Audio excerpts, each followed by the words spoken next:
Assalamualaikum warahmatullahi wabarakatuh. Alhamdulillah alladzi bi ni'matihi tatimmus shalihat. Asyhadu an la ilaha illallah wahdahu la syarika lah. Wa asyhadu anna Muhammadan abduhu wa rasuluh. Allahumma salli wa sallim wa barik wa an'im ala sayyidina Muhammadin wa ala alihi wa sahbihi ajma'in.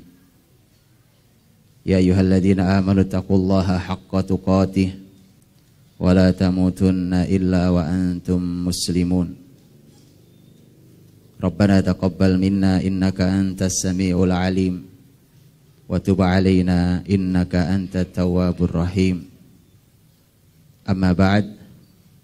Saudara-saudariku yang dimuliakan Allah Subhanahu wa taala, shaimin dan shaimat hafizakumullah. Hari yang sangat luar biasa barokahnya, mengawali hari kita isi dengan kebaikan, di bulan penuh dengan keberkahan, di majelis ilmu yang juga penuh dengan keberkahan, cahaya, ketenangan. Mudah-mudahan Allah Subhanahu wa taala memberikan kepada kita semua keberkahannya, untuk kita ketenangan, kedamaian, diberikan kepada kita ilmu yang menjadi basirah, menjadi cahaya yang bisa membuka mata kita, dan mudah-mudahan makin hari kita semakin menuju titik yang diridhai Allah Subhanahu wa taala. Sesering rahmati Allah Subhanahu wa taala, temanya adalah sirah dalam Al-Qur'an. Bagaimana Al-Qur'anul Karim menuturkan tentang sejarah dengan cara Al-Qur'an yang mukjizat dan pasti berbeda dibandingkan dengan buku sejarah menuturkannya. Bedanya jelas bahwa Al-Quran adalah mukjizat, setiap hurufnya adalah mukjizat, bahkan memiliki makna yang besar, dan pasti berbeda dengan buku sejarah. Walaupun dalam Al-Quran sepertiganya adalah sejarah, tapi Al-Quran bukan buku sejarah. Al-Quran adalah panduan, karenanya sejarah yang ditulis di sana pasti untuk panduan, pasti digunakan untuk memandu perjalanan orang-orang beriman di sepanjang zamannya. Nah, seperti dirahmati Allah Subhanahu wa taala, hari ini kita ingin memulai dari sebuah kisah yang juga ibrahnya terbaik untuk kita umat Muhammad sallallahu alaihi wasallam, walau dia terjadi jauh sebelum Nabi Muhammad sallallahu alaihi wasallam, yaitu kisah Nabiullah Yusuf alaihi salam, yang oleh Al-Quran dibuatkan oleh Al-Quran ada satu surat khusus, yaitu surat Yusuf. Kita akan melihat tentu karena waktu kita tidak panjang, karena surat Yusuf itu ada 111 ayat, yang kalau satu ayat dibahas 1 menit saja itu 111 menit. Kalau satu ayatnya dibahas setengah jam, antum kebayangkan berapa hari selesainya. Dan pasti sangat banyak para ulama telah menulis, mengambil hikmah, mengambil ibrah, pelajaran, nasihat dari kisah Yusuf. Jangankan para ulama, Nabi Muhammad SAW sendiri berkali-kali dalam hidupnya mengambil keputusan, menyampaikan sesuatu berdasarkan kisah surat Yusuf alaihissalam. Kisah Nabi Yusuf alaihissalam. Banyak contohnya, bukan hanya Nabi SAW bahkan.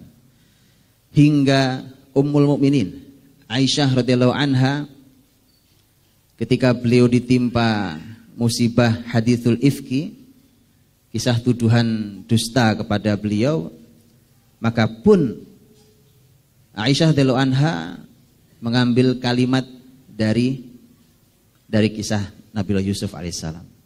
Bahkan dalam qiyamul lailnya, sebagaimana diriwayatkan oleh Umar radhiyallahu anha, bahwa Aisyah radhiyallahu anha membaca ayat dalam surat Yusuf diulang dan setelah kemudian dia menangis. Sepanjang dia mengulang, sepanjang itu dia menangis. Qiyamul lail sepanjang itu dengan menggunakan satu ayat, dan ini adalah satu hal yang menunjukkan bahwa surat Yusuf luar biasa. Contohnya Rasulullah SAW ketika beliau, nanti ada babnya, ketika beliau di Mekah dalam dakwahnya dan diganggu oleh orang-orang Quraisy, kemudian beliau berdoa pada Allah Subhanahu wa taala, Allahumma a'inni alaihim bisab' kasab' sinin Yusuf. Ya Allah, bantu aku mengalahkan orang-orang Quraisy itu dengan 7 tahun yang sulit di masa Yusuf. Itu doa Nabiullah Muhammad SAW. Dan Allah Subhanahu Wa Taala memberikan masa yang sangat sulit bagi orang-orang Quraisy dengan doa Nabi SAW, dan baru berhenti ketika mereka minta agar Nabi Muhammad berdoa pada Allah untuk dihilangkan. Jadi mereka juga tahu bahwa ada Allah yang menghilangkan itu, ada Allah yang mengabulkan doa Nabi. Tapi mereka juga tidak kunjung beriman. Rasulullah SAW bahkan di peristiwa sangat penting, ketika Rasulullah SAW beliau sudah berhadapan dengan para pembesar Quraisy yang sudah gemetar ketakutan. Nabi naik ke pintu Ka'bah. Kemudian di hadapannya dikumpulkan para pembesar yang masing-masing tahu apa dosanya pada Nabi SAW. Masing-masing tahu mereka pernah berlaku kriminal terhadap Nabi SAW. Nabi SAW bertanya, "Mata dhunnun anni fa'ilun bikum?" Menurut kalian, saya mau apakan kalian ini? Ini orang sudah gemeteran. Orang sudah gemeteran itu tinggal nunggu mau dihukum apa. Bahkan mungkin mereka sudah membayangkan dihukum mati. Karena Nabi juga sudah mengumumkan nama-nama yang harus dihukum mati. Dimanapun mereka berada, bahkan bergelantungan di sekitar Ka'bah sekalipun. Kata Nabi, bunuh mereka dimanapun berada. Nama-namanya sudah keluar, Pak. Maka para pembesar pasti sangat gemetaran itu. Karena kebayang oleh mereka, mati nih kita ini. Nabi SAW begitu mengumpulkan malah membuat mereka semakin gemetar pasti. Orang sudah gemeteran nunggu hukuman, malah ditanya, kira-kira mau saya apain kalian? Bayangkan? Mereka mencoba untuk di nafas terakhirnya, kurang lebih itu, mencoba untuk memohon dengan penuh belas iba kasihan gitu. Dia mengatakan, akhun karim, ibnu akhin karim, kamu kan saudara kami yang baik. Nah gitu ya. Dulu dicaci maki, terakhir dibilang kamu baik-baik aja kan, orang kamu baik. Biasa begitu Pak, orang nanti antum akan lihat. Inilah sejarah perjalanan Nabi Yusuf alaihissalam. Pak, di ujung saja semua pada minta maaf ya kan. Di awal-awal Masya Allah yang menghina, mencaci maki, membuat makar segala macam. Maka hati-hati teman-teman. Membuat makar, membuat sesuatu yang membuat saudara sakit, jangan-jangan suatu hari antum akan berbelas iba, minta kasihan dikasihani. Hati-hati. Tahan lisan. Tahan tangan antum membuat coretan. Hati-hati, suatu hari antum minta maaf. Dan saat itu bayangkan, antum tidak tahu berhadapan dengan siapa. Apakah akan berhadapan dengan orang semulia, mudah memaafkan seperti Nabiullah Muhammad dan Nabi Yusuf, antum tidak akan tahu.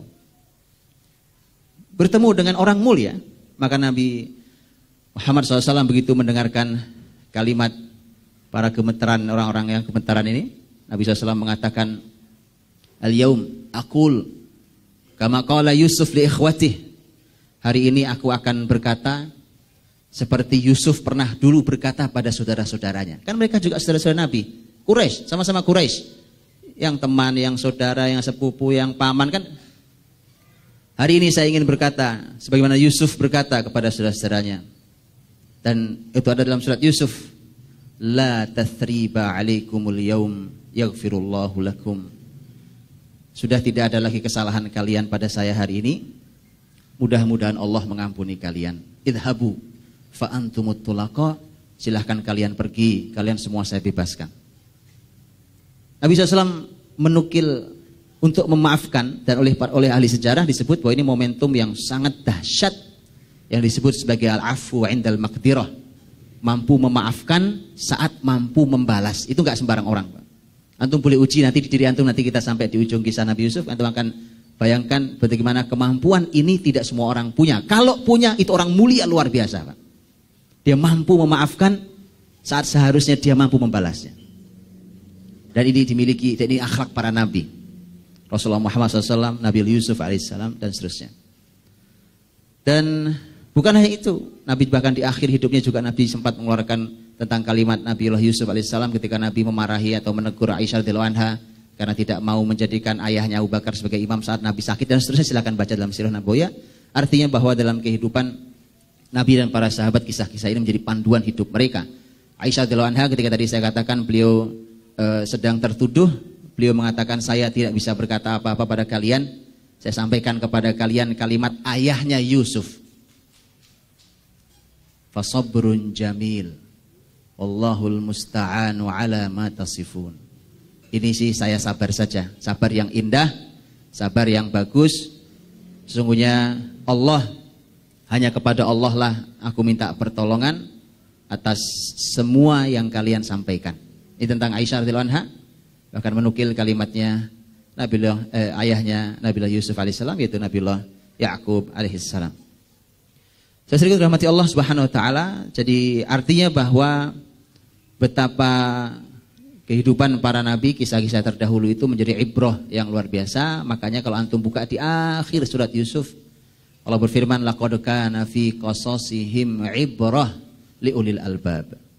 Sungguh pada kisah-kisah mereka ada ibrah, ada pelajaran. Ibrah itu, Bapak Ibu dirahmati Allah, kata ibr, ain ba ra itu sebenarnya kalau antum dari sini ke sana itu namanya nyebrang jalan, betul? Dan itu ibr. Jadi kalau antum ada jalan, antum nyebrang namanya ibr. Antum ada jembatan nyebrang juga demikian. Mengapa sejarah dulu Allah harapkan menjadi ibrah? Agar terhubung, Pak, antara kita hidup di zaman sekarang dengan zaman manapun. Nabi Yusuf hidupnya kapan? Nabi Muhammad hidupnya kapan? Para sahabat hidupnya kapan? Betul? Fir'aun hidupnya kapan? Tapi disuruh letakkan jembatannya, diletakkan jalannya agar kita bisa sampai ke mereka untuk mengambil pelajaran dari kehidupan mereka. Disebut dengan ibrah. Sungguh pada kisah-kisah mereka terdapat pelajaran bagi orang-orang yang mau berpikir.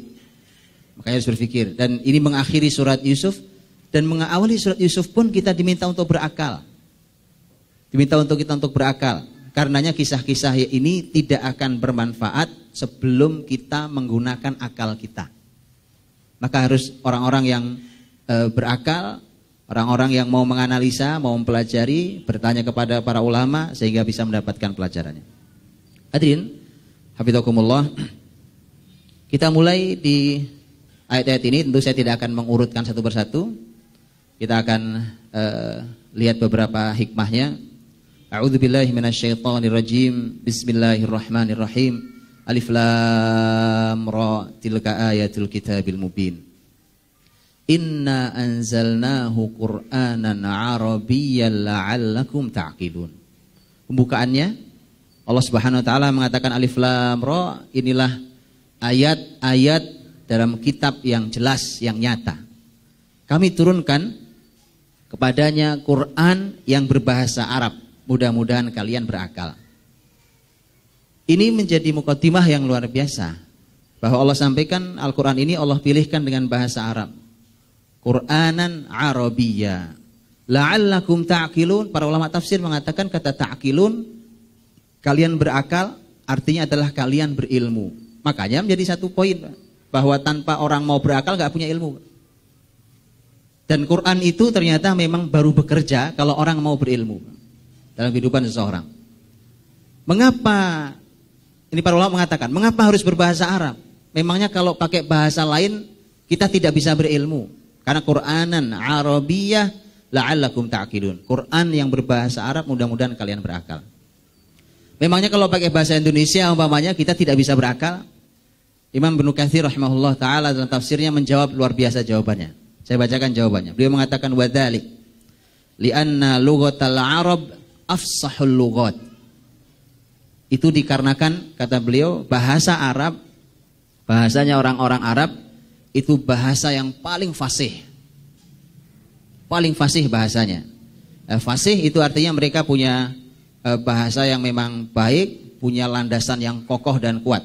Bapak Ibu pernah membaca tulisan bahasa Indonesia zaman penyair-penyair Indonesia dahulu, Pak? Pernah ya, umpamanya siapa penyair tuh? Ya, Khairil Anwar atau pernah baca? Antum baca atau zaman-zaman kemerdekaan antum baca tulisan itu bahasa Indonesia. Antum menjumpainya agak janggal, betul? Agak janggal nih, bahasa begini amat. Kata-katanya janggal, kosakatanya tidak lazim, susunannya pun tidak lazim. Belum lagi ejaannya juga tidak lazim. Ini berbeda sekali dengan bahasa Arab. Bahasa Arab dari mulai zaman sebelum Nabi Muhammad lahir sampai hari ini Quran masih ada, dan Quran sangat berjasa kepada orang-orang Arab karena inilah yang menjaga bahasa mereka. Karena tanpa Quran mereka bicara tidak saling paham. Tidak usah Arab bagian timur, umpamanya wilayah Saudi dan sekitarnya berbincang dengan Arab bagian barat, Maroko, Aljazair, Tunisia. Itu jelas nggak saling paham. Jangan kan gitu. Saya bertemu dengan orang Aljazair dan dia bilang kami nih orang Aljazair Utara berbicara dengan gaya Aljazair Utara, ketemu dengan orang Aljazair Selatan, mereka bicara dengan gaya Selatan, kami tidak saling paham. Padahal ngakunya bicara bahasa Arab itu. Tapi semakin mereka mendekati Quran, bahasanya, baik grammarnya segala macam, maka mereka akan saling paham di antara mereka. Jadi Quran ini memang benar-benar menyatukan Arab. Benar-benar menyatukan Arab. Dan ternyata bukan hanya Arab. Karena di peradaban Islam zaman manapun selalu bahasa Quran adalah bahasa persatuan. Makanya sebagaimana antum semangat belajar bahasa asing yang lain, maka bersemangatlah lebih dari itu untuk belajar bahasa persatuan ini. Imam Ibnu Katsir mengatakan, karena bahasa Arab adalah bahasa yang paling fasih. Wa abyanuha wa awsa'uha. Yang paling jelas dan paling luas. Atau pernah melihat kamus bahasa Indonesia kan? Kamus bahasa Indonesia. Yang paling tebal berapa halaman kamus bahasa Indonesia? Atau berapa jilid? Kamus bahasa Indonesia untuk menjelaskan bahasa kata-kata dalam bahasa Indonesia. 1 jilid. Nanti antum cari berjilid-jilid kamus bahasa Arab.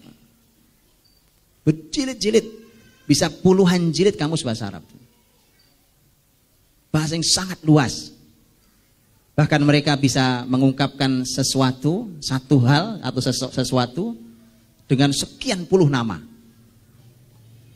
Contohnya pedang, bawahnya kan, dan orang Arab senang sekali, bangga sekali dengan pedang, gitu ya. Atau khomer yang mabuk kan, mereka dulu sangat akrab, mereka bisa menyebutkan sesuatu yang sangat mereka sukai itu dengan sekian banyak kosakata. Nah karena itulah ketika Quran mengambil pilihan kata dari sekian banyak kata untuk mengungkap sesuatu itu, diambil oleh Quran satu dari sekian banyak, maka pasti yang diambil Quran memiliki nilai mukjizat untuk lafaz dalam Al-Quran Al-Karim. Kemudian wa aktsaruha ta'diyatan lil ma'ani allati taqumu bin nufus. Dan bahasa Arab itu bahasa yang paling banyak mampu mengungkapkan makna dalam jiwa.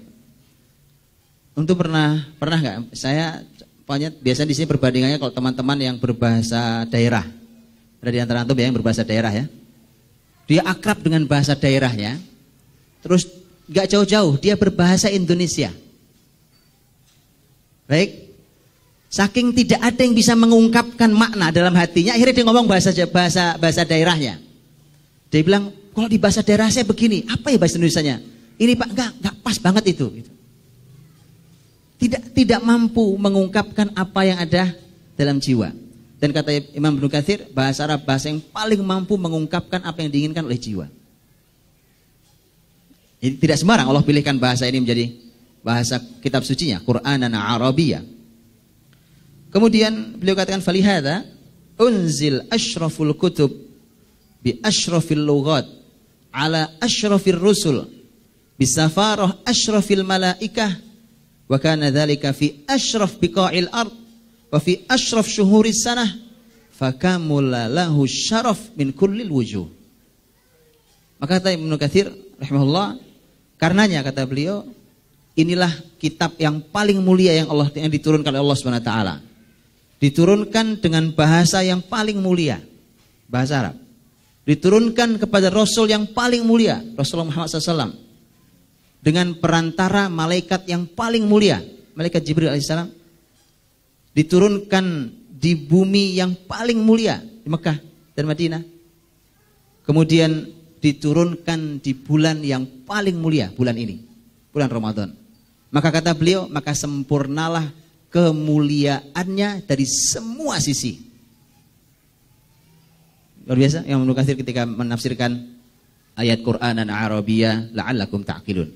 Maka tidak bosan-bosannya saya sampaikan ke Bapak Ibu dirahmati Allah SWT bahwa belajar bahasa Al-Qur'an itu sesungguhnya adalah belajar tentang banyak hal, Pak. Belajar tentang kitab suci, belajar tentang Rasul kita, belajar tentang makna yang tidak bisa diungkap oleh bahasa lain. Baik, belajar tentang panduan hidup kita, belajar tentang persatuan dan seterusnya. Maka pelajarilah bahasa Al-Qur'an Al-Karim. Nahnu naqussu 'alaika ahsanal qasasi bima auhayna ilaika hadzal Qur'an. Allah Subhanahu wa taala menyampaikan dengan kata ahsanal qasas. Ahsanal qasas artinya kisah terbaik. Kisah terbaik. Kisah terbaik bukan hanya Yusuf. Karena bima auhayna ilaika hadzal Qur'an. Karena semua yang diwahyukan Allah dalam Al-Qur'an adalah merupakan kisah yang terbaik. Tetapi ayat ini diletakkan oleh Allah Subhanahu wa taala dalam surat Yusuf. Karenanya memiliki sebuah sentuhan yang sangat spesial buat kisah Yusuf alaihissalam. Untuk itulah ahsanal qasas itu bisa dari dua sisi. Sisi yang pertama adalah memang kisahnya sangat istimewa. Dituturkan dengan cara yang istimewa. Karena kalau antum tanyakan kepada para ahli berkisah, para sutradara, para pembuat skenario dan seterusnya, mereka bertutur. Maka cara bertutur Allah dengan kisah-kisah umat terdahulu adalah yang terbaik. Dan antum boleh lihat, karena antum lihat di dalam bahasanya, ini bukan waktu kita membahas itu, tapi saya tunjukkan sedikit. Sekali waktu beruntut kronologis dari mulai kecil, tumbuh besar terus sampai meninggal. Seperti ini kisah Yusuf alaihissalam. Kronologis kisahnya. Ada yang kisah tiba-tiba langsung dari akhir, dari belakang ditarik ke depan gitu. Dengan pilihan cara bertuturnya, dengan peristiwa-peristiwa, bahkan beberapa menjadi sebuah pelajaran, makanya perlu orang cerdas. Antum kalau lihat kisah Nabiullah Musa alaihissalam, merupakan kisah yang sangat banyak disebut dalam Quran, itu diletakkan Allah di banyak sekali surat. Menjadi semacam puzzle. Kalau boleh, kalau mau diuji, keluarkan semua ayat-ayat tentang Nabi Musa. Baik. Kemudian perintahnya satu, tolong diurutkan secara urutan kronologis waktu. Dari mulai Musa kecil terus begitu sampai akhir. Itu PR besar sendiri. Pelajaran mahal, makanya berkisah seperti sejarah ini betul-betul menjadi orang yang berakal. Tapi begini modelnya. Dan Quran mengatakan ini adalah ahsanal qasas. Karena ini memukadimahi surat Yusuf, maka surat Yusuf menjadi perhatian yang besar sebagai salah satu ahsanal qasas, kisah-kisah terbaik. Kemudian yang kedua juga, sisi yang kedua disebut sebagai kisah terbaik adalah dari sisi pelajarannya. Kalau tadi kisahnya, cara bertuturnya dan seterusnya. Yang kedua ibrohnya, pelajarannya. Kan antum sekali lihat kan? Ada cerita, ada kisah, ada dongeng yang manfaatnya susah diambil pelajaran baiknya, Pak. Kalau nggak percaya tuh nonton sinetron. Coba antum lihat, ini pelajaran baiknya di sebelah mana gitu ya? Iya, dan saya pernah diminta untuk meluruskan sebuah sinetron, Pak. Gitu ya. Kemudian saya bilang saya nggak pernah nonton sinetronnya. Saya kasih ke saya videonya. Karena saya nggak pernah nonton. Begitu saya tonton, Pak, ya saya dikasih setumpuk VCD-nya. Sinetron berbasis sejarah, ya kan? Kemudian saya bilang, saya susah meluruskannya, semua error ini. Karena ada landasan, jadi kan dibangun di atas sejarah, dan sejarahnya ada, asli ada. Dari mana saya membenahinya? Jadi, antum bisa bayangkan itu. Memaksakan diri kan. Tapi inilah ahsanal qasas. Quran ketika menuturkan bahwa orang paling jahat di muka bumi, Pak. Orang paling jahat di muka bumi bawahnya, seperti Fir'aun. Tapi ketika Allah menuturkan tentang orang paling jahat ini, ternyata ada pelajaran yang luar biasa di balik kisah itu. Bima auhayna ilaika hadzal Qur'an wa in kunta min qablihi laminal ghafilin. Dulu kamu wahai Muhammad enggak tahu kisah ini. Kenapa tidak tahu? Kisah Yusuf alaihissalam termasuk kisah yang tidak diketahui oleh orang-orang Arab. Tidak secara global, apalagi detail. Sebagian kisah para nabi orang Arab paham. Kisah Nabi Ibrahim, paham. Kisah Nabi Lot, mereka paham. Tapi global, tidak detail. Tapi Nabi Yusuf alaihissalam kisahnya tidak tahu. Orang Arab tidak tahu sama sekali. Karena disebutkan dalam riwayat bahwa orang-orang Yahudi yang memang paham tentang kisah Yusuf, sangat paham. Karena ini ini adalah putra Yakub, Bani Israel, putra-putra Israel, Yakub alaihissalam. Dan itu pasti tercatat dalam kitab suci mereka. Karena itulah mereka sangat paham detailnya. Maka orang-orang Yahudi itu suka kumpul dengan orang-orang musyrik Quraisy Mekah untuk orang-orang Yahudi ini memberikan bekal ilmu guna menyerang muslimin. Jadi bukan barang baru kan Pak hari ini. Mereka memberikan karena mereka yang punya ilmu, tapi yang punya kekuatan berhadapan langsung Quraisy. Maka kata Yahudi, saya kasih ilmunya. Oke, nanti tanyain ke Muhammad. Tanya, pasti dia bingung. Dan ditanyakan dengan ditanyakan detail bahkan dalam banyak riwayat disampaikan. Maka mereka bertanya tentang Muhammad, kabarkan kepada kami tentang Yusuf, dan seterusnya. Nabi Muhammad SAW beliau tidak menjawab sampai turun wahyu, karena beliau juga tidak ada ilmunya. Makanya Quran mengatakan, wa in kunta min qablihi laminal ghafilin. Dulu kaum Muhammad gak tahu kisah Yusuf ini. Dan ternyata menariknya di sini, diturunkan bukan hanya untuk menjawab pertanyaan orang Quraisy, tapi diturunkan Allah untuk menjawab keadaan Rasul dan muslimin saat itu. Jadi makanya kisah sejarah itu harus bisa menjawab semua hal yang ditanyakan oleh zaman. Hari ini kita ada di zaman sekarang, betul? Dengan semua permasalahannya, semua permasalahan muslimin, tanyakan pada sejarah, antum akan ketemu jawabannya semuanya. Kisah Yusuf ini alaihissalam diturunkannya di Amul Huzn. Rawi mengatakan turunnya di Amul Huzn, di tahun kesedihan. Tahun kesedihan itu tahun 10 kenabian. Berturut-turut meninggalnya Abu Thalib, Nabi sangat sedih. Bahkan Abu Thalib yang buat Nabi sedih diantaranya selain Abu Thalib sangat banyak jasanya. Yang paling sedih Nabi SAW tidak mampu menghantarkan Abu Thalib untuk mengucap syahadatain di akhir hidupnya. Setelah kemudian meninggal 3 bulan setelahnya meninggal istri tercinta beliau yang luar biasa membantu dakwah beliau, yaitu Khadijah radhiyallahu anha. Kesedihan beliau naik ke Taif tahun 10 Hijri, 10 kenabian. Dilempari orang-orang Taif berdarah-darah. Bayangkan jalan kaki teman-teman sekitar 70-an kilo. Jalan kaki naik gunung. Gitu ya. Jadi kalau hari ini kita bangga dengan naik gunung, antum boleh cobain gunung Taif. Dari Mekah jalan kaki itu kurang lebih 70 kilo lebih. Itu jalan kaki dan naik ke gunung. Makanya Nabi SAW orang yang dahsyat di situ. Hanya berdua dengan putra angkatnya Zaid bin Harith radhiyallahu anhu, kemudian pulang dalam keadaan berdarah-darah. Kesedihan luar biasa. Dan Nabi tidak bisa melupakan kesedihan itu. Bahkan Nabi sudah pindah ke Madinah. Saking dalamnya kesan tentang dilempari oleh orang-orang Taif.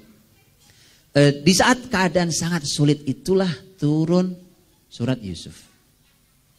Berarti surat Yusuf sebenarnya adalah bagian dari surat besar yang menjawab kesedihan Nabi SAW. Nah, isinya apa? Harus belajar dari awal sampai akhir. Sebenarnya ada salah satu materi kita yang saya naikkan adalah tentang ayat-ayat hiburan.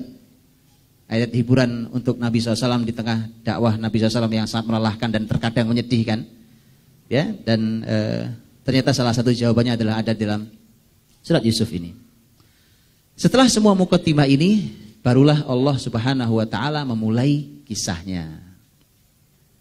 Dimulai dengan idh qala Yusuf li abih, ya abati inni ra'aitu ahada asyara kaukaba wasyamsa wal qamara ra'aituhum li sajidin. Ketika Yusuf berkata pada ayahnya, ayah saya bermimpi. Saya melihat dalam mimpi ada 11 bintang, matahari dan bulan semua sujud pada saya. Ayat ini subhanallah. Atau lihat bagaimana surat, antum bayangkan ini kalau ini bertutur kisah ya. Antum lihat bertutur kisah. Begitu dibuka itu layar pertama itu mimpi, Pak. Mimpi tidur. Orang tidur, oke? Kemudian dalam mimpinya dia melihat itu. Itu awal kisah sebelum dengan kenapa dimulai dari sini? Ini luar biasanya. Kenapa dimulai dari sini? Tidak dimulai umpamanya dari pengasuhan Yakub, dari umpamanya bagaimana Yakub dengan putra-putranya, bagaimana putra-putranya mulai ada bibit hasad pada Yusuf. Nah, dimulai dari dialog tentang mimpi, karena inilah nanti yang menjadi awalan dan akhiran untuk kebesaran Yusuf. Bagaimana ceritanya? Kalau antum perhatikan ini tentang tema mimpi, tentang tema mimpi. Kalau antum perhatikan tentang tema mimpi, inilah yang nanti luar biasa dalam surat Yusuf ketika berpadu dua mimpi. Betul? Yusuf di awal kisah ini bermimpi, melihat 11 bintang, matahari dan bulan sujud padanya. Raja di Mesir saat Yusuf masih di penjara pun bermimpi, betul? Apa yang dimimpikannya? Dia bermimpi melihat sapi, ada sapi yang gemuk-gemuk, sab'a baqaratin siman, ada ya'kuluhunna sab'un ijaf, ada sapi gemuk-gemuk 7 dimakan sapi yang kurus-kurus, ya. Ada 7 tangkai gandum yang bagus, ada 7 yang kering. Dan ini dua mimpi yang di ujung nih yang nanti akan bertemu, dan di tengahnya nih jembatannya adalah mimpi 2 orang yang dipenjara bersama Yusuf. Wa dakhala ma'ahu sijna fatayan. Ketika 2 orang anak muda masuk penjara bareng-bareng Yusuf. Yang satu berkata, inni arani a'siru khamra. Yang satu bilang, Yusuf, saya ini mimpinya memerahkan anggur buat majikan saya, buat sang raja. Karena yang di penjara ini, kisah anak muda yang di penjara ini, yang satu disebutkan oleh para ulama tafsir adalah memang dia kerjanya tukang menyediakan minum raja. Makanya mimpinya pun merah minuman, gitu ya. Orang mimpi nggak jauh dari yang diinginkan kadang-kadang. Karena sebagian mimpi itu memang haditsun nafs, ungkapan jiwa. Nabi menyebut mimpi itu ada 3 jenis, ya. Ada mimpi yang memang dari setan, itu mimpi yang menyedihkan. Ada mimpi yang sifatnya haditsun nafs, keinginan jiwa. Bapaknya antum pengen tadi kan, atau kebiasaannya apa gitu ya, pengen makan bakso terus mimpi makan bakso, itu nggak aneh, itu nggak ada artinya kalau itu memang antum pengen makan bakso berarti. Ada antum mimpi pengen jadi pejabat gitu ya, terus jadi pejabat itu mimpi pengen itu, bang. Haditsun nafs namanya. Tapi yang ketiga itu adalah mimpi yang ada takwilnya. Dan ini harus ada yang menafsirkannya dan harus ahli ilmu. Kalau di Indonesia agak berhati-hati tolong, karena ini di sini bedanya tipis antara ahli ilmu dengan dukun. Di Indonesia tentang tafsir mimpi. Ya mohon sangat berhati-hati ya. Ini dalam Islam ada ilmunya. Kalau ada di antara antum yang mau fokus di sini luar biasa. Di Indonesia diperlukan ahli ilmu, dan sepanjang sejarah Islam ada para ulama yang ahli juga dalam masalah tafsir mimpi. Karena Nabi SAW mengatakan tentang istimewa mimpi, bahkan kisah ini dimulai dari mimpi. Maka memang harus ada yang ahli, Pak. Jadi ada boleh di antara antum yang nanti mengambil keahlian ahli takwil mimpi. Oh ini mulia. Nabi SAW katakan ketika nubuah terputus, tidak tersisa kecuali mubasyirat. Tidak ada yang tersisa dari kenabian. Begitu kenabian putus, yang tersisa tinggal mubasyirat. Mubasyirat itu artinya adalah kabar gembira. Kabar gembira, kabar gembira. Dan al-mubasyirat, kabar gembira itu diletakkan Allah dalam mimpi. Jadi mimpi itu, Masya Allah, itu memberi kabar gembira, itu harus disampaikan. Cuma harus tahu yang menyampaikan. Ini apa maknanya? Jadi lihat, kisah besar ini pun dimulai dari mimpi. Ini mimpi tidur betulan ini. Ya, mimpi tidur betulan. Bahwa Yusuf bermimpi seperti itu. Nanti di ujungnya sang Raja Mesir juga bermimpi. Di tengah ini yang menjadi penjembatan adalah 2 orang yang masuk penjara bersama Yusuf. Dan ternyata juga bermimpi. Yang satu mimpi memerah minuman tadi. Ini arani a'siru khamra. Kemudian yang lainnya mengatakan bahwa saya bermimpi membuatkan roti, tapi roti dimakan oleh burung. Ta'kulut tayru min. Nabi ta'wilih. Dimakan oleh burung roti itu. Kenapa dia mimpinya buat roti dan dimakan burung? Karena memang dia pekerjaannya tukang buat roti untuk raja. Gitu ya? Dan dua-duanya ini dipenjara. Dalam tafsir ini disebutkan dua-duanya ini karena mereka melakukan salah satu dari 2 orang ini dicurigai telah meracun rajanya.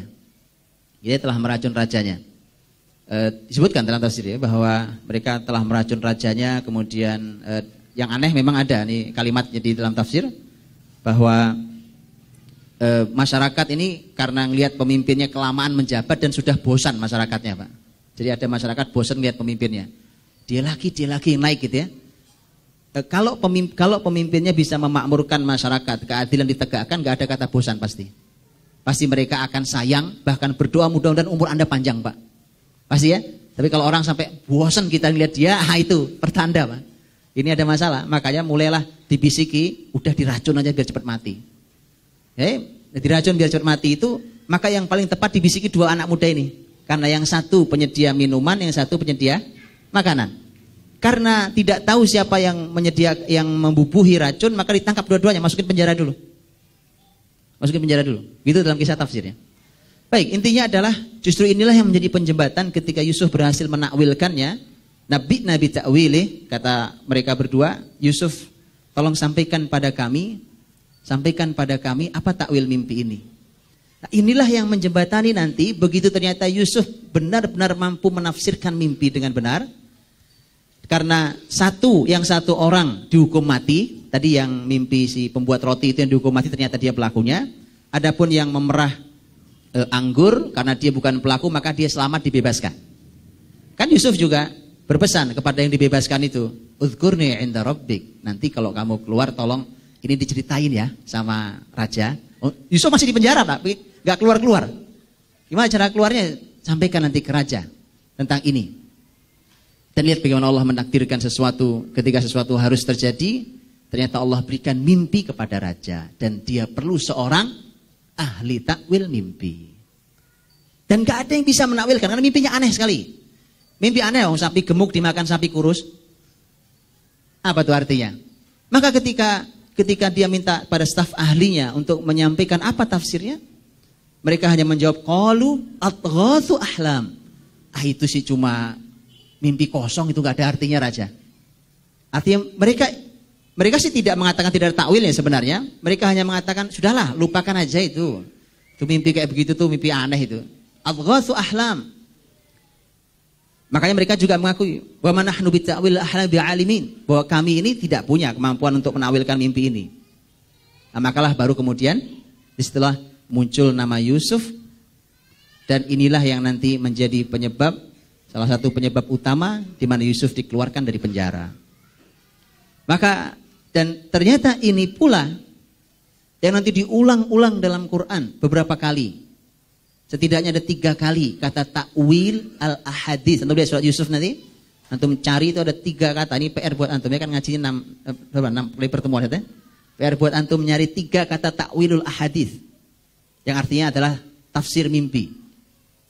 Takwil ahadits disebutkan, saya ingat saya ada 3 kali dalam surat Yusuf ini, di mana nanti diantaranya kisah ketika Yusuf baru saja mulai kisahnya, wa kadzalika yajtabika rabbuka wa yu'allimuka min ta'wilil ahadits. Begitulah Allah memilihkan engkau, Allah memilihmu, dan Allah mengajarkan kepadamu takwil hadis, tentang tafsir mimpi, takwilul ahadits. Nanti ada yang kedua dan nanti ada yang ketiga, dan yang ketiga itu adalah sudah hasil akhir dari mimpi yang baru dimulai ini. Hasil akhirnya ketika Yusuf alaihissalam membawa orang tuanya, semua saudaranya, bahkan dibawa masyarakatnya, dibawa ke Mesir. Jadi hijrah besar-besaran yang jumlah mereka, para ulama berbeda pendapat. Ada yang mengatakan sekitar 80-an, 60-an, ada yang mengatakan lebih dari ratusan bahkan dan seterusnya, ada berbeda pendapat. Tapi yang jelas jumlah mereka banyak. Dibawa pindah dari Badui Syam, Palestina. Saat itu Palestina Badui. Palestina Badui. Peradaban ada yang di Mesir. Jadi Mesir memang lebih tua. Peradaban ada yang di Mesir, dan Nabi Yusuf sendiri menyebut bahwa negeri Syam adalah Badui. Itu Palestina saat itu. Maka mereka pindah ke sana dan mendapatkan kebesarannya, semua kumpul, sudah saling minta maaf, saling memaafkan. Yusuf berkata pada ayahnya, hadza ta'wilu ru'ya min qabl. Inilah ya tafsir mimpiku yang dulu. Ya? Jadi memang dari awal sampai akhir berkisah tentang mimpi. Dan ternyata ini juga luar biasa. Bukankah life skill takwil mimpi inilah yang menjadi model Yusuf keluar dari penjara? Itu. Maka ini juga sebenarnya sebuah wilayah besar ya. Sebuah wilayah besar. Apalagi kalau antum mau menyelamatkan akidah masyarakat ini juga diantaranya karena mereka salah kalau mimpi nanya ke dukun, maka kalau Rex pasti mimpi kan bahaya itu, Pak. Gak jelas siapa yang mau jawab. Gak siapa yang menjawab kan? Siapa yang menjawab? Nah, kalau yang jawab tebak-tebakan atau yang jawab dukun itu bahaya. Bertanya ke dukun itu dosa besar. Baik. Kemudian itu mimpinya dan mimpinya Nabi Yusuf alaihissalam, mimpinya ada dia melihat 11 bintang. 11 bintang. Kemudian melihat matahari dan bulan. Siapa 11 bintang? Saudara-saudaranya. Karena Yusuf punya saudara 11, 10 plus 1, Bunyamin. Jadi 11. Siapa matahari? Siapa yang dimaksud dengan matahari? Aku lihat 11 bintang, matahari dan bulan semua sujud kepadaku. Siapa matahari? Siapa matahari? Imam Ibnu Katsir menyampaikan tentang ini. Matahari adalah ayahnya, Yakub alaihissalam. Siapa bulan? Siapa bulan? Ibunya. Ibunya. Para ulama tafsir berbeda pendapat. Apakah ibunya Yusuf masih hidup? Bahkan saat nanti, karena di dalam ketika nanti sampai ke Mesir, kemudian datang semua dibawa keluarga besar Yusuf, kemudian dimuliakan di dalam istana Yusuf, wa rafa'a abawaihi 'alal 'arsy wa kharru lahu sujada. Ketika Yusuf mempersilahkan kedua orang tuanya. Tapi para ulama tafsir untuk duduk di singgasana Yusuf dimuliakan dan semua mereka sujud di hadapan kedua orang tuanya. Tapi para ulama tafsir berbeda pendapat apakah ibunya Yusuf masih hidup atau tidak. Ada yang mengatakan masih hidup dengan ayat itu, ada yang mengatakan sudah meninggal dan yang hadir saat itu bukan ibunya tapi bibinya. Wallahu a'lam bishawab. Tapi yang jelas bahwa yang Syams adalah ayahnya dan yang Al-Qamar adalah ibunya. Lihat bagaimana ilustrasi menarik. Betul? Untuk tema suami istri. Laki-laki adalah matahari, perempuan adalah rembulan. Boleh ya diurai, diambil hikmah besarnya? Matahari ya Pak, sama-sama bercahaya, betul? Tapi matahari memang bercahaya dan menghadirkan rasa panas. Dan panas itu manfaat. Walaupun kalau kelamaan gosong. Paham ya? Kalau bulan, dia bercahaya, tapi tidak ada panasnya. Betul? Makanya kalau mau bicara tentang kesyahduan, pasti orang bicara rembulan. Tapi kalau orang mau bicara tentang tenaga, power, orang bicara tentang matahari. Dan ambil pelajaran yang lainnya. Laki-laki adalah matahari dan perempuan adalah, kayaknya naik di status kayaknya habis ini kayaknya nih. Itu kebiasaan antum maksudnya ini. Baik. Saya rahmati Allah SWT. Kemudian ayahnya menjawab, qala ya bunayya la taqsus ru'yaka ala ikhwatik fayakidu laka kaida inna syaitana lil insani aduwwum mubin. Ayahnya menjawab, kan ini bercerita Pak. Yusuf saat itu masih kecil. Para ulama juga berbeda pendapat berapa usia Yusuf saat itu. Ada yang mengatakan sudah belasan tahun dan seterusnya. Yang jelas dia bercerita pada ayahnya saja dan ayahnya mengatakan, ya bunayya, wahai anakku, la taqsus ru'yaka ala ikhwatik. Jangan kau ceritakan mimpimu ini pada saudara-saudaramu. Kenapa? Fayakidu laka kaida. Nanti saudara-saudaramu akan membuat makar kepada kamu. Apa urusannya? Apa hubungannya? Wong ini mimpi. Bulan, bintang, matahari, bulan. Sujud. Apa urusannya sama saudara saya yang akan membuat makar kepada saya kan? Begitu? Tapi karena ini yang menjawab adalah Nabiullah Yakub alaihissalam. Nabi yang diberikan Allah ilmu, yang juga punya keahlian dalam menafsirkan mimpi. Maka Yakub tahu persis apa tafsirnya. Dan Quran tidak menyampaikan. Di Quran tidak disampaikan. Apakah di Quran tidak menyampaikan kalau Yakub menyampaikan ke Yusuf apa arti takwil itu, arti mimpi itu, apa takwilnya? Artinya tidak ada. Kemudian Yakub mengatakan bahwa itu artinya begini, nah engkau kelak akan menjadi pemimpin semua saudara. Nah, enggak ada. Cuma bilang jangan kau ceritakan kepada saudara-saudaramu karena akan ada makar nanti dari mereka kepada kamu. Dan bukankah ternyata benar? Bahkan Yusuf tidak bercerita kepada saudaranya, bahkan kejadian. Makanya bicara tentang mimpi sekali lagi ada ilmunya. Ini ilmu yang kelewat kita pelajari biasanya. Padahal ini bab besar sendiri. Dalam Islam juga ada babnya sendiri tentang mimpi. Di antara adab orang bermimpi tentu tidak boleh bohong, Pak. Jadi kalau orang ada, ini dosa besar. Orang ngaku saya mimpi padahal dia nggak mimpi. Baik, hati-hati, itu guyonan pun tidak boleh dalam urusan dosa, ya.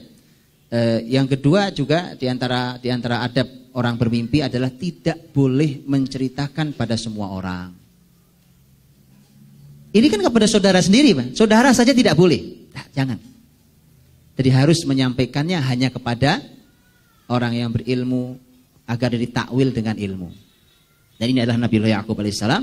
Dan Nabi Ya'qub mengatakan, inna syaitana lil insani aduwwum mubin. Sesungguhnya setan itu bagi manusia musuh yang nyata.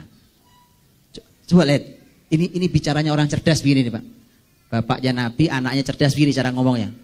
Nanyanya kan mimpi. Jawabannya kemana-mana, coba lihatin. Ya, aku mimpi begini. Jawabannya, jangan kau ceritakan pada saudaramu. Nanti mereka berbuat makar. Setan itu musuh manusia. Apa coba? Ini hanya dialog orang cerdas, Pak. Nah gitu. Makanya kalau bicara sama anak tuh dengan bahasa cerdas kayak gini, Pak. Enak ngomongnya, ya kan? Susah, antum nanti punya anak yang nggak biasa dilatih dengan kecerdasan seperti ini. Itu antum ngomong sudah detail, sudah setengah jam. Ditanya, ngerti nggak? Nggak ngerti, Pak. Aduh, ngomong apa sih Bapak ini? Orang cerdas dengan isyarat dia paham, gitu ya.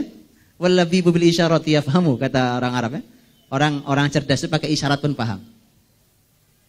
Kenapa? Dan subhanallah, lihat. Ini pelajaran. Ini kalau salah satu pendapat ulama, ya. Salah satu pendapat ulama bahwa nanti masa berpisahnya Yakub dengan Yusuf itu 80 tahun. Ada yang mengatakan 40 tahun. Oke? Ada yang mengatakan 40 tahun, ada yang mengatakan 80 tahun, ada yang mengatakan dan seterusnya. 80 tahun berpisah. 80 tahun berpisah, Pak. Semua pelajaran ayah di usia kecil itu masih diingat dengan baik oleh Yusuf. Ini pentingnya memberikan pelajaran sejak usia kecil. Ya, dan kita semua tahu itu. Apa buktinya? Lihat, apa buktinya? Ketika antum buka jauh di hampir akhir dalam surat Yusuf, ya. Ketika Yusuf sudah berhasil mendatangkan saudara-saudaranya, keluarganya, kemudian dia bersyukur kepada Allah Subhanahu wa taala bahwa didatangkannya semua kerabatnya, kemudian bersyukur. Dia berkata, "Rabbi, qad ataitani minal mulk." Ya Allah, Kau sudah berikan aku kerajaan. Wa 'allamtani min ta'wilil ahadits, dan Kau telah mengajarkan kepadaku tafsir mimpi. Dibawa lagi kan? Karena itu sesuatu yang banyak kisahnya dari awal. Dari mulai membuktikan mimpi sampai yang menyelamatkan keluar dari penjara. Fatiras samawati wal ard anta waliyyi fid dunya wal akhirati fani muslima wal hikni bis solihin. Sebelum ini kan ada dua ayat yang di mana Yusuf bersyukur pada Allah Subhanahu wa taala. Sebelum ayat yang bersyukur ini, ayat sebelumnya Yusuf mengatakan wa qad ahsana bi id akhrajani minas sijni wa jaa bikum minal badwi min ba'di an nazagha asyaitanu baini wa baina ikhwati. Nabi Yusuf di hadapan saudaranya, bapak ibunya, dia berkata, saya ini bersyukur ketika Allah Subhanahu wa taala itu berbuat baik pada saya. Allah itu baik sama saya. Qad ahsana bi id akhrajani minas sijn, ketika saya dikeluarkan dari penjara. Dikeluarkan dari penjara. Kemudian wajaa bikum minal badwi. Kemudian sekarang kalian semua saudara-saudara saya dihadirkan dari Badui. Dari Badui Syam sekarang kumpul di sini. Kebahagiaan, kumpul bersama keluarga itu kebahagiaan, Pak, ya kan? Buktinya gampang. Kalau lebaran macet di mana-mana. Kumpul keluarga itu mahal sekali, ya. Wajaa bikum minal badwi min ba'di an nazagha syaitanu baini wa baina ikhwati. Setelah sekian lama setan itu memisahkan antara aku dan saudara-saudaraku ini. Gitu? Bapaknya dari awal sudah bilang kan, waktu di awal masih kecil, dia bilang apa? Nah, setan itu musuh nyata buat manusia. Begitu di akhir kisahnya, setelah semua berkumpul dan saling memaafkan, Yusuf mengatakan, memang ini kerjaan setan yang memisahkan antara aku dan saudaraku. Walaupun nanti ada pelajaran lain, kita lihat pelajaran lainnya. Baik. Kemudian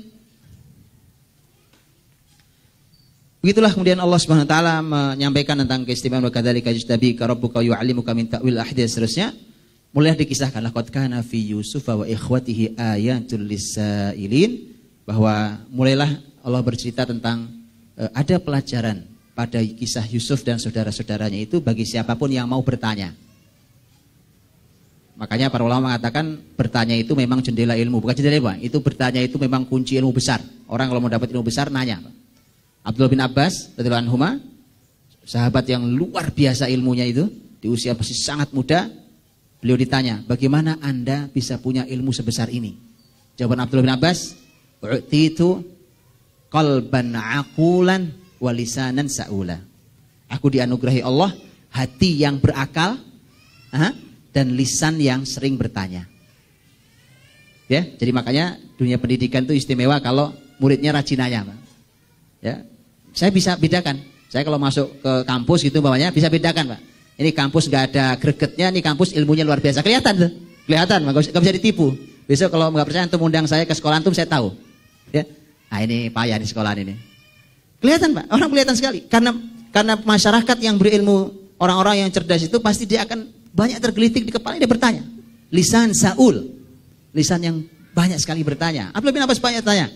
Makanya di ayat ini disampaikan bahwa kisah Yusuf dan saudara-saudaranya adalah sebuah ayat tanda kebesaran Allah bagi yang mau bertanya. Ini agak aneh memang. Biasanya kan bagi yang mau berpikir, gitu ya. Bagi yang mau belajar. Ini bagi yang mau bertanya. Lisailin. Baru dikisahkan. Idh qalu la Yusufu wa akhuhu ahabbu ila abina minna wa nahnu usbah. Inna abana lafi dhalalin mubin. Mereka berkata, di saudara-saudaranya yang 10 orang, minus Bunyamin dan Yusuf. Yang 10 orang bilang ini Yusuf sama saudaranya, maksudnya Bunyamin. Ini dua anak ini lebih dicintai ayah kita daripada kita. Ini pelajaran luar biasa. Nabi Yakub alaihissalam adalah nabi yang dipuji Allah Subhanahu wa taala. Dengan keistimewaannya. Bahwa dengan semua keistimewaan itu pun ternyata anak-anaknya masih salah paham. Masih salah paham. Anak-anaknya masih mengatakan ini bapak gak adil. Cintanya tidak adil. Lebih perhatian sama adik kita 2 orang itu daripada kita-kita yang besar-besar ini. Padahal wa nahnu usbah. Kan kita ini kan saudara semua. Nahnu usbah. Usbah itu sekelompok orang. Loh kami ini kan satu kelompok. Saudara, kita ini sama-sama anaknya ayah.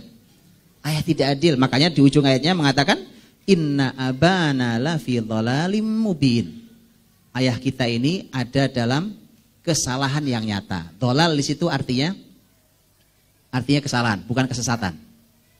Nanti di dalam di surat Yusuf ini, ada beberapa kata dhalal, tapi kata dhalal itu semuanya dhalal ternyata. Kata dhalal itu semua dari kata salah itu artinya ternyata salah semua itu. Ya, baik. Lihat.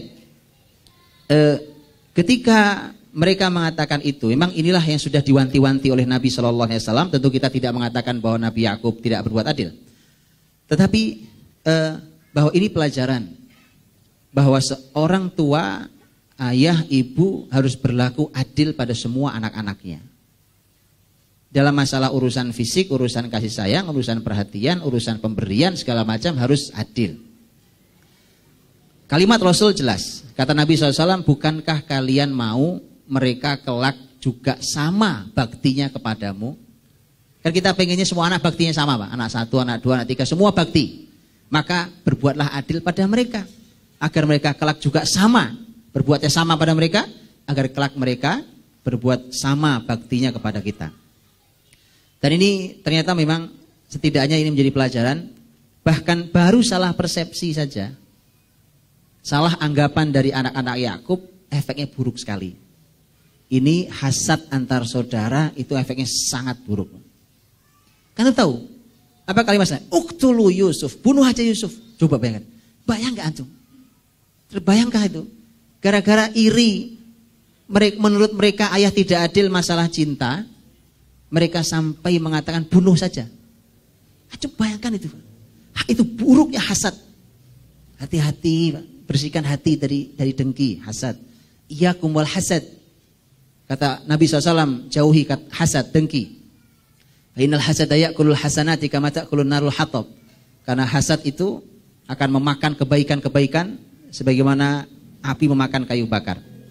Ya, jadi sifat hasad hati-hati. Imam Ibnu Qayyim mengatakan, dosa pertama di muka bumi adalah hasad. Hah? Tahu di mana kisahnya? Dua putra Nabi Allah Adam alaihissalam. Dua putra Adam. Apa yang membuat mereka membunuh, yang satu membunuh yang lain? Hasad. Dan itu pula yang menjadi dosa pertama di langit. Ibnu Qayyim mengatakan. Emang apa dosa di langit, Pak? Ada dosa di langit? Iblis sama Adam. Begitu Allah perintahkan untuk sujud kan? Sujud semua. Iblis gak mau sujud. Apa kalimat dia? Ana khairum min, khalaqtani min nar wa khalaqtahu min tin. Kata iblis, saya kan lebih baik daripada dia ya Allah. Saya kau ciptakan dari api, kau ciptakan dia dari tanah. Iblis itu logika nggak masuk pun dipaksakan, Pak. Coba logika apa yang mengatakan bahwa api lebih baik daripada tanah? Itu alasannya, logika apa itu? Tapi sudahlah, namanya iblis, pokoknya yang bunyi aja yang penting.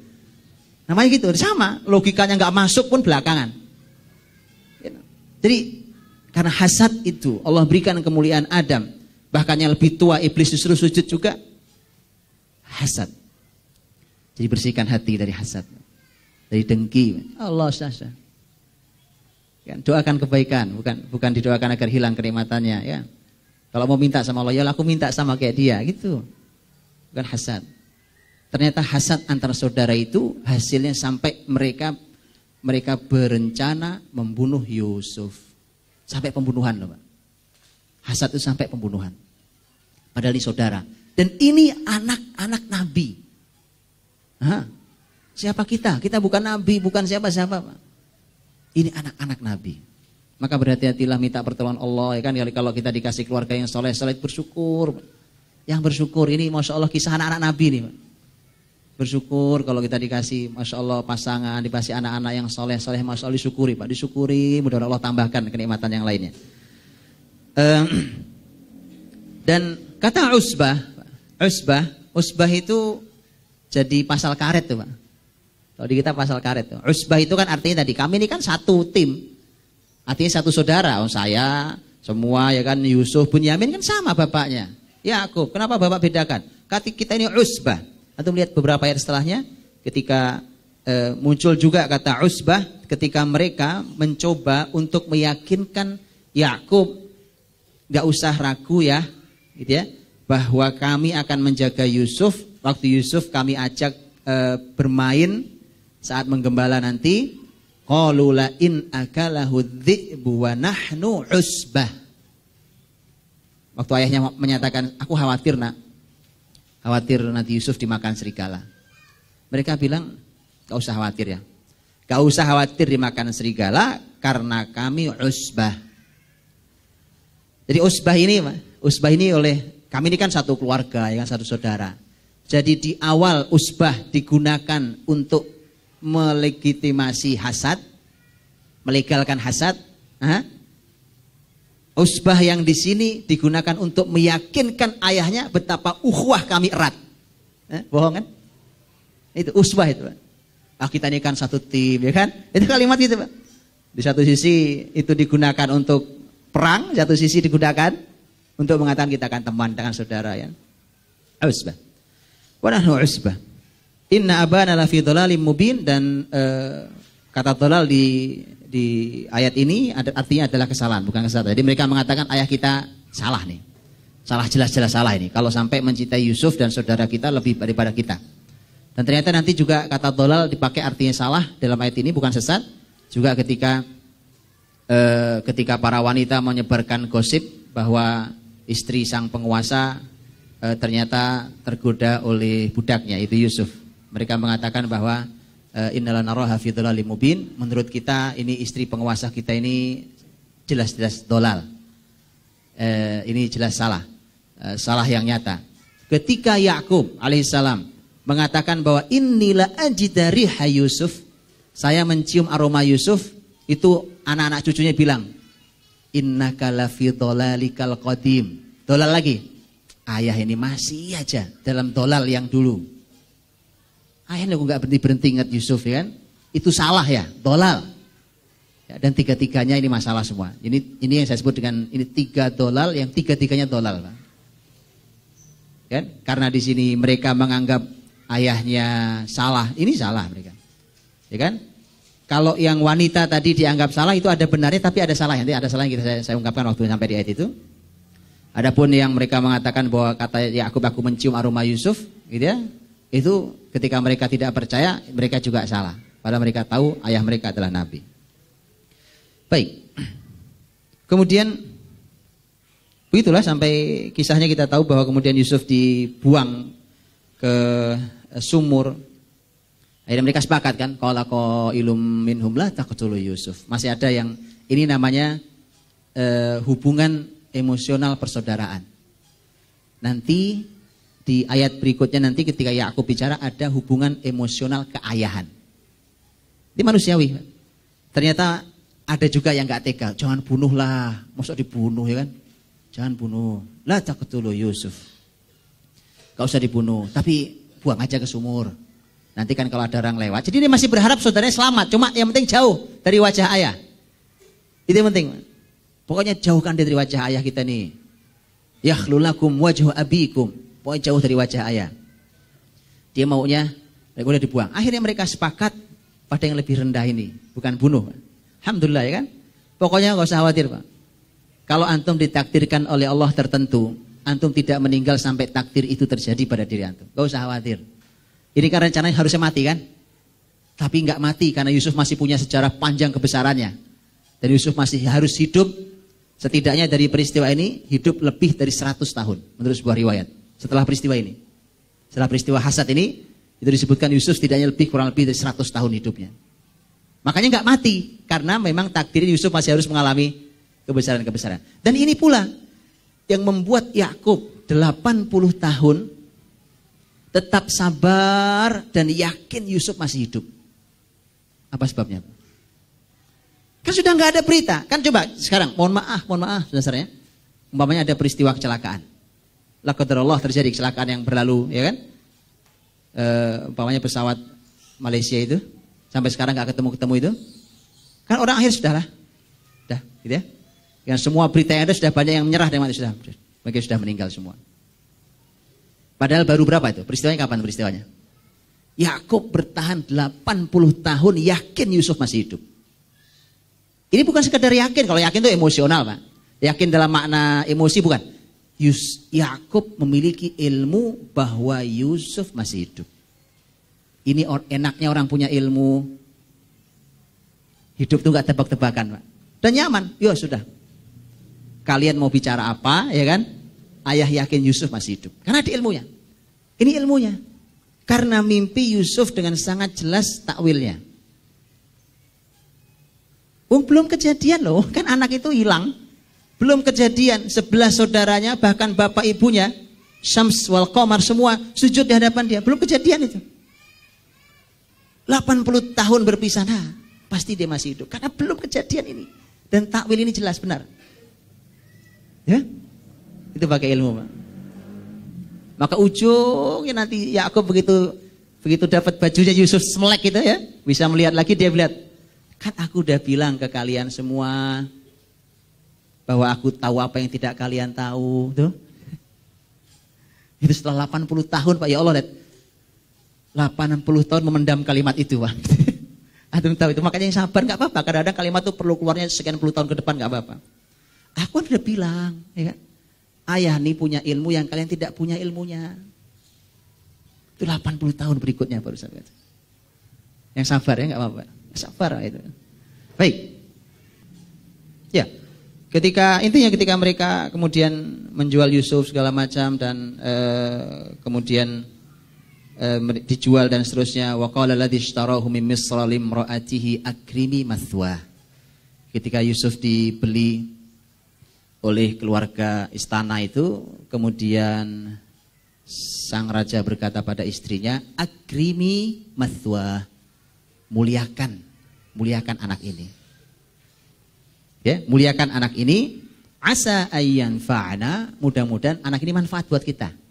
Au natakhidahu walada, atau kita ambil aja jadi anak. Disebutkan oleh para ulama bahwa waktu si Raja Mesir ini berkata pada istrinya, ini Yusuf dengar, Pak. Hah? Yusuf dengar kalimat itu. Akrimi maswahu asa ayyan fa'ana au natakhidahu walada. Yusuf dengar. Yusuf yang dibuang, disia-siakan oleh saudaranya gitu. Kemudian ternyata ada orang lain yang justru menyelamatkan, memuliakan dia, siap menjadikannya sebagai anak, bahkan tinggal dalam istana. Kebaikan bukan? Kebaikan. Makanya lihat. Ini akhlak mulia yang dicontohkan para nabi, yaitu membalas kebaikan dengan kebaikan. Ini perintah Rasulullah Muhammad SAW bahkan. Beliau mengatakan, man ata ilaikum ma'rufan fakafi'uh. Kalau ada yang memberikan kebaikan kepadamu, maka tolong dibalas. Ya, ada yang ngirimi hadiah Ramadan gini, hadiah korma gitu ya. Balaslah kebaikannya, antum ngirimin apa ke beliau ya. Fa illam tajidu fad'ulah, kata Nabi SAW, kalau kamu tidak punya untuk membalasnya, doakan yang baik buat dia. Itu adab, akhlak, itu akhlak. Nabi Yusuf alaihissalam ketika nanti digoda oleh istrinya, dia mengatakan apa? Qala ma'adzallah. Kata Yusuf, a'udzubillah. Saya berlindung pada Allah, saya tidak mau perbuatan dosa ini. Innahu rabbi ahsana mathwai. Rob di sini bukan Allah. Para ulama tafsir mengatakan Rob di sini artinya tuan. Majikan saya, itu suamimu. Suamimu. Sesungguhnya dialah tuanku yang telah memberiku posisi yang baik ini. Innahu rabbi ahsana mathwai. Dimadukan dua hal. Yang pertama imannya, yang kedua membalas jasa kebaikan orang itu. Itu akhlak, Pak. Jadi kalau ada istilah di bahasa peribahasa kita, air susu dibalas dengan air tuba, wah itu orang kebangetan banget itu, Pak. Gitu ya? Kebaikan balas dengan kebaikan, itu akhlak para nabi. Setelah itu kita tahu akhirnya Yusuf digoda oleh istri penguasa itu, waradathu allati huwa fi baitiha an nafsih. Ini kisah wanita ini nanti puncaknya di kalimat inna kaidakunna azim. Sesungguhnya tipu daya kalian para wanita memang sangat besar. Ini memang bahasnya agak gak enak dikit, tapi saya bahas dikit aja ya, karena gak enak. Allah Subhanahu wa taala menyebutkan tentang tipu daya setan, itu disebutnya lemah. Inna kaidasyaitani kana dha'ifa. Sesungguhnya tipu daya setan itu lemah. Tapi ternyata bicara tentang perempuan, inna kaidakunna azim. Ternyata tipu daya wanita itu besar. Ini memang itu ya. Tapi ini Quran memberi pelajaran. Ini bukan mencela wanita, tapi ini memberikan peringatan baik pada laki-laki ataupun pada wanita. Dan ternyata benar. Lihat perencanaan yang dibuat oleh sumbernya itu kan istri penguasa ini. Yusuf begitu makin besar kok tambah ganteng gitu. Nah, ganteng anak ini kan. Dan Nabi SAW kata ini dalam hadis sahih, Nabi ketika Mi'raj ke langit yang ketiga. Langit yang ketiga bertemu Nabi Yusuf, ya kan? Kata Nabi Muhammad SAW, saya bertemu Yusuf. Laqad u'tiya syatral husn. Dia telah diberikan setengah ketampanan. Para ulama berbeda pendapat apa arti setengah di situ. Apakah artinya setengah betul-betul bahwa tampan itu kan satu benda gitu, ganteng itu ya kan, separuh milik Yusuf sendiri. Nah, yang lainnya kita rebutan ini. Itu apakah itu maknanya? Ada yang mengatakan itu sebagian mengatakan yang lain. Oke, yang jelas ganteng banget.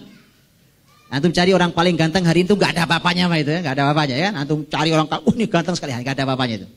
Makanya kalau bikin sinetron Yusuf agak susah nyarinya. Siapa pemerannya? Ya, walaupun ada juga, udah maksain dikit nggak apa-apa ya kan. Ya, ini ketika ketampanannya terlihat seperti itu, kemudian digodalah oleh istrinya, dikunci pintunya segala macam, dan qadarullah, kemudian inilah semua takdir Allah SWT ya.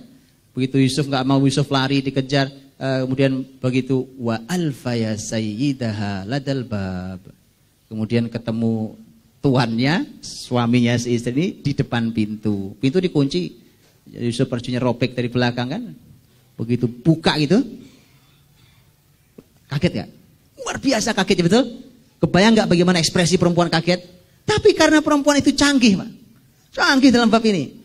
Dia santai aja. Ma jaza'u man arada bi ahlika su'an illa an yusjan au adzabun alim.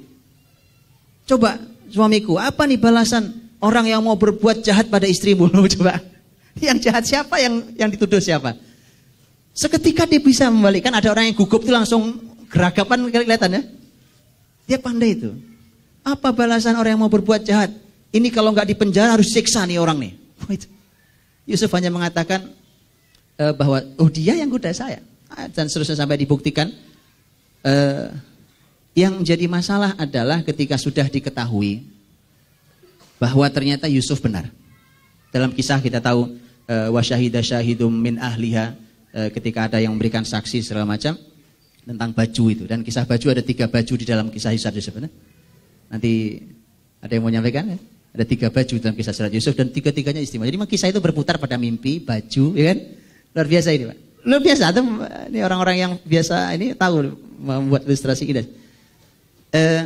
Yusuf begitu ketahuan bahwa dia sudah benar, maka pembesar mengatakan, Yusufu a'rid an hadza. Yusuf, kamu jauhlah dari ini semuanya, tolong ditutupi masalahnya. Ini aib keluarga besar, Pak. Keluarga pemdidik ditutup. Wastaghfiri li dzambik innaki kunti minal khati'in.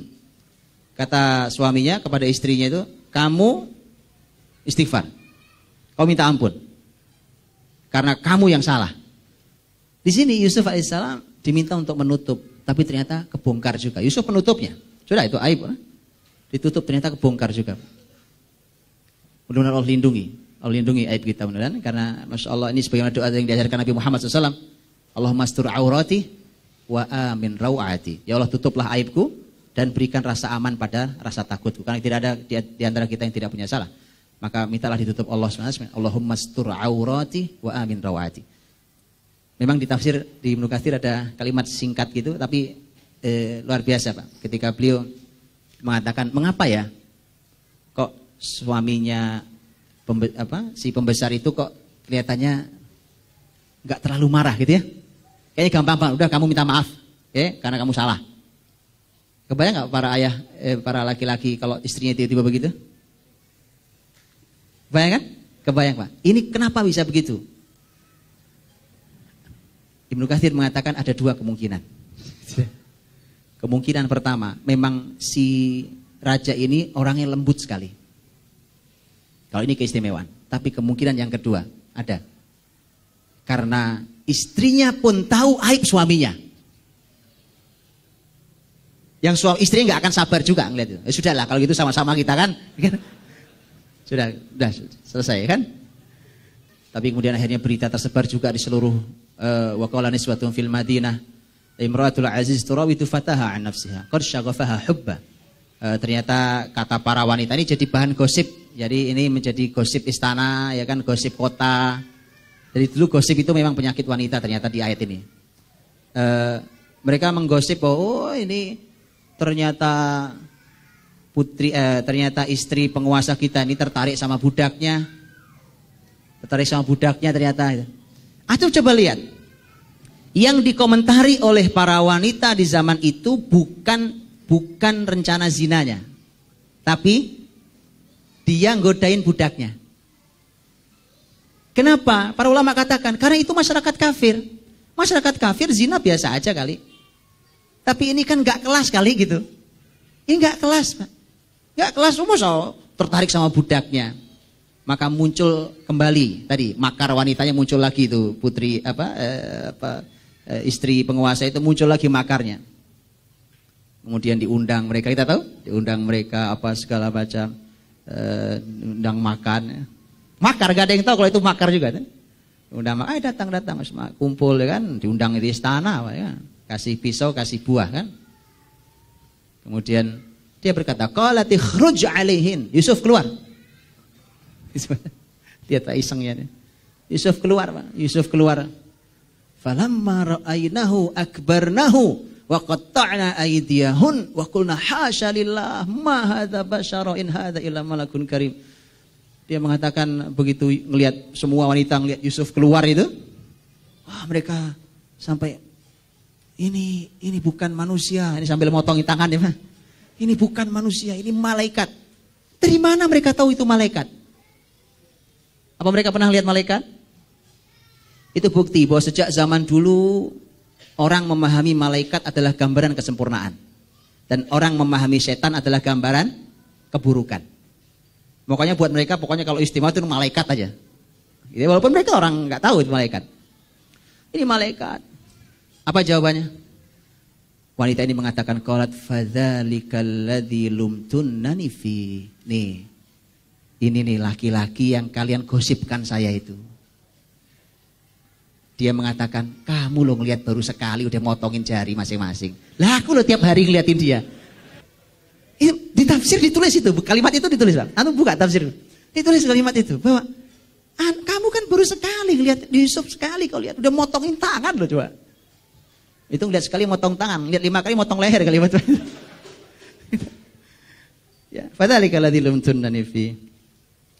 Iya rawadat fal lumtunnani fi, jadi dia bilang pokoknya ini menjadi sebuah legitimasi akhirnya dia ngancam lagi perempuan ini. Pokoknya tidak ada habisnya dia ngancam. Pokoknya kalau sampai dia tidak mau memenuhi keinginan saya maka akan dipenjara. Yusuf dari dalam kan tadi baru keluar masuk lagi kan dia dengar. Maka dia berdoa, qala rabbis sijnu ahabbu ilayya mimma yad'unani ilai. Ya Allah, penjara lebih aku sukai daripada apa yang mereka ajak ini. Lihat Pak, kan pilihannya 2 ya. 1 berbuat dosa, zina. Yang 1 penjara. Milih mana? Milih mana? Harusnya milih yang ketiga Pak. Betul kan? Harusnya milih yang ketiga. Apa yang ketiga? Ini disampaikan para ulama. Apa yang ketiga? Yang ketiga, ya Allah selamatkan aku dari kedua-duanya. Ayo dong. Harusnya itu yang dipilih Yusuf. Tapi Allah gerakkan lisan Yusuf untuk menemui takdir baiknya. Bahwa tergerak lisan Yusuf, ya Allah penjara lebih aku sukai. Harus masuk penjara. 7 tahun di penjara Pak. Enggak sebentar, 7 tahun di penjara. Makanya antum perhatikan tuh. Penjara itu isinya tidak semua orang salah. Supaya antum tahu. Karena Nabi Yusuf pernah di penjara. Dan bukan karena kesalahan, justru karena kemuliaan. Saya belum meneliti kalau penjara Indonesia ya. Antum boleh teliti. Antum teliti aja berdasarkan ngajian surat Yusuf ini. Nabi Yusuf alaihissalam ternyata untuk masuk penjara itulah kemudian beliau nanti akan menemui takdirnya, karena dari situlah dia bertemu si 2 pemuda tadi tentang mimpinya sampai disebutkan di raja-raja tertarik dan seterusnya. Ini Bapak Ibu rahmati Allah, ada kalimat bagus sekali. Saya suka kalimat ini. Dan Yusuf alaihissalam ini sebenarnya Allah berikan 2 ketampanan wajah, ketampanan hatinya. Ternyata ini kalimat bagus nih. Ini, ada acara TV, seorang pembawa acaranya bilang begini, Yusuf masuk penjara karena ketampanan wajahnya, dan dikeluarkan Allah dari penjara karena ketampanan hatinya. Jadi status lagi ya kan? Baik, Yusuf betul masuk penjara gara-gara apa? Gara-gara ganteng Pak. Ini resiko orang ganteng. Iya, makanya semua itu ujian Pak. Semua ujian. Termasuk ganteng itu ujian. Makanya nggak mudah juga ya kan? Nggak mudah. Ya ini risiko orang-orang ganteng. Jadi hati-hati antum yang ganteng-ganteng ini memang Masya Allah ya mudah-mudahan Allah jaga ya kan? Yusuf dengan ketampanan wajahnya dia gara-gara itu masuk penjara, tapi karena ketampanan hatinya dia keluar dari penjara. Kan jadi orang yang baik. Bahkan anak muda yang minta ditakwilkan mimpinya, dia berkata, inna naraka minal muhsinin. Kami Yusuf melihat kamu ini orang baik. Padahal kan berteman baru. Berteman itu kan baru. Ternyata diamati betul ya satu orang ini. Begitu diamati, dua orang ini yakin ini orang di penjara bukan karena kesalahan. Ini orang baik nih, cuma di penjara. Ya, makanya mereka yakin betul. Karenanya walau mereka belum akrab dengan, belum kenal baik dengan Yusuf, ketika mereka mau nanya, mau minta fatwa sesuatu, nanyanya ke orang baik. Itu bahayanya kalau masyarakat, Pak, ada orang yang pura-pura baik, itu yang bahaya. Karena nanti masyarakat akan berkerumun di sekitar dia, dan akan bertanya apa saja kepada orang yang dianggap baik padahal ternyata tidak. Itu bahaya. Kalau ketemunya seperti Nabi Yusuf itu Masya Allah, tabarakallah. 7 tahun di penjara Yusuf alaihissalam, dan kita kemudian dikeluarkan Allah Subhanahu Wa Taala. Dan sebelum dikeluarkan Yusuf itu juga cerdas, Pak. Karena begitu mau dikeluarkan Yusuf nggak mau. Padahal sudah lama Pak, ditungguin kan. Kapan udah 7 tahun di penjara? Begitu sang raja mengatakan itu nih bawa ke sini Yusuf. Yusuf bilang nggak mau. Utusan yang datang ke Yusuf bilang sampaikan ke mereka, ma balun niswatil lati qatta'na aydiyahun. Tanyakan dulu, suruh raja menanyakan, itu para wanita yang motong jarinya itu apa dulu ceritanya? Yusuf ingin mengatakan bahwa liya'lama anni lam akhunhu bil ghaib, agar sang raja tahu bahwa saya tidak berkhianat saat dia tidak ada. Kan ini orang baik sama saya. Kalau pengkhianat itu berkhianat pada orang baik, Masya Allah. Maka akhirnya begitu disampaikan, dan si istri penguasa akhirnya mengakui al-ana hasal haq ana rawatuhu an nafsih. Sekarang sudah nyata benar, kebenaran itu sudah terlihat nyata, akulah yang dulu menggoda Yusuf. Baik, setelah itulah kemudian sang raja mengulangi kalimatnya dengan kalimat yang sama tapi ditambahi, itu nih astakhlisu li nafsi. Bawa ke sini Yusuf, akan saya posisikan dia khusus, saya pilih untuk saya. Nah, kalau tadi kan cuma datangkan, kalau sekarang datangkan saya akan istimewakan dia. Begitu seterusnya sampai dia mentakwilkan mimpi, dan sampailah sampai bahkan ada pengakuan luar biasa, Yusuf ayyuhas siddiqu aftina. Yusuf wahai orang yang jujur. Pengakuan hadir justru langsung dari orang yang berhadapan masalahnya dengan kita, itu pengakuan yang luar biasa. Karena sebenarnya kan masalahnya dengan suami, dan ternyata sang suami yang mengatakan engkau adalah orang yang jujur, orang yang benar. Singkat kata bahwa Yusuf alaihissalam kemudian dengan semua kebesarannya dan dengan saudara-saudaranya, kemudian sampailah di akhir kisahnya dia memanggil semua saudara-saudaranya, panggil ayah ke sini, ya kan, panggil semua saudara-saudara ke sini, bahkan masyarakat kumpulkan semua, panggil ke Mesir karena di Palestina saat itu masih Badui, panggil ke sini dan kami kumpul di situ. Maka begitu kumpul, Quran menguraikan dengan luar biasa, Pak. Antum bisa bayangkan, ini perpisahan 80 tahun lamanya menurut riwayat, 80 tahun, dan kerinduan ayah semakin besar ketika ternyata mencium aroma Yusuf. Dan mencium aroma Yusuf itu ternyata adalah mukjizat Nabi Yakub. Karena dalam tafsirnya falamma fasalatil 'ir, ketika rombongan itu baru bergerak dari Mesir bawa baju Yusuf, kan Yusuf memberikan ke saudara-saudaranya. Kan ini kasih ke ayah, kau letakkan di wajahnya, nanti ayah akan lihat lagi, akan bisa melihat lagi. Kemudian menurut seingat saya Abdullah bin Abbas radhiyallahu anhuma, beliau mengatakan perjalanan itu perlu 8 hari. Jadi jarak 8 hari Allah sampaikan dengan angin itu, anginnya sudah lebih dulu daripada rombongan.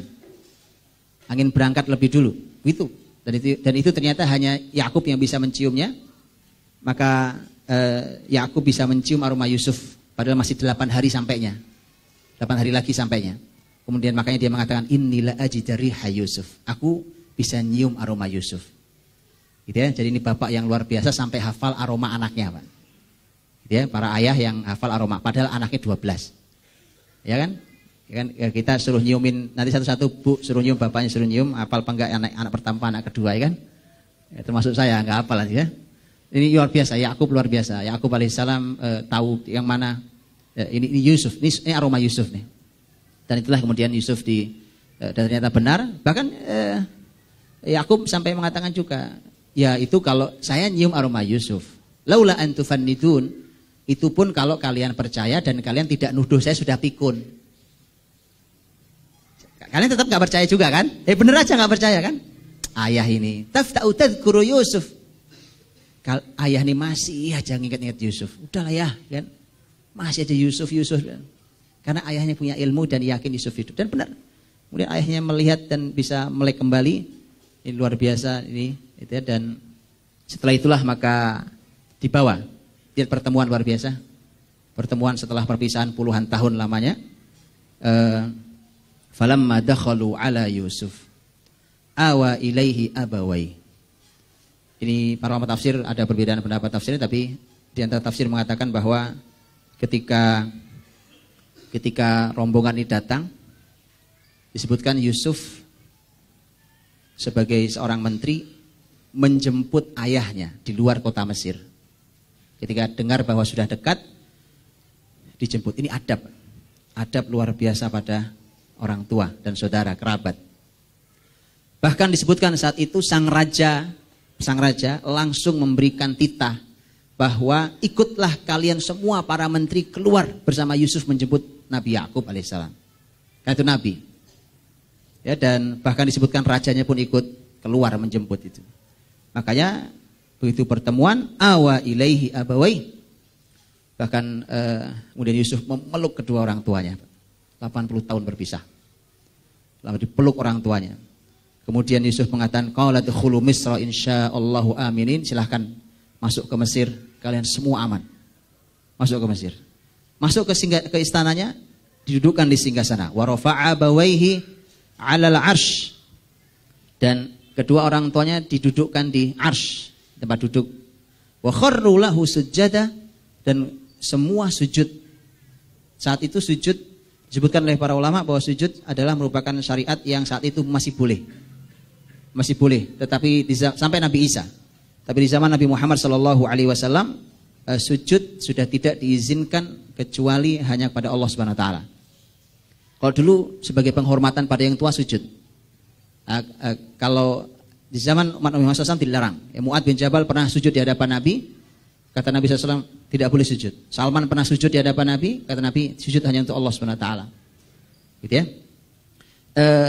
Kemudian mereka sujud sebagai penghormatan, wa kharru lahu sujada. Kemudian lihat kalimat waqal.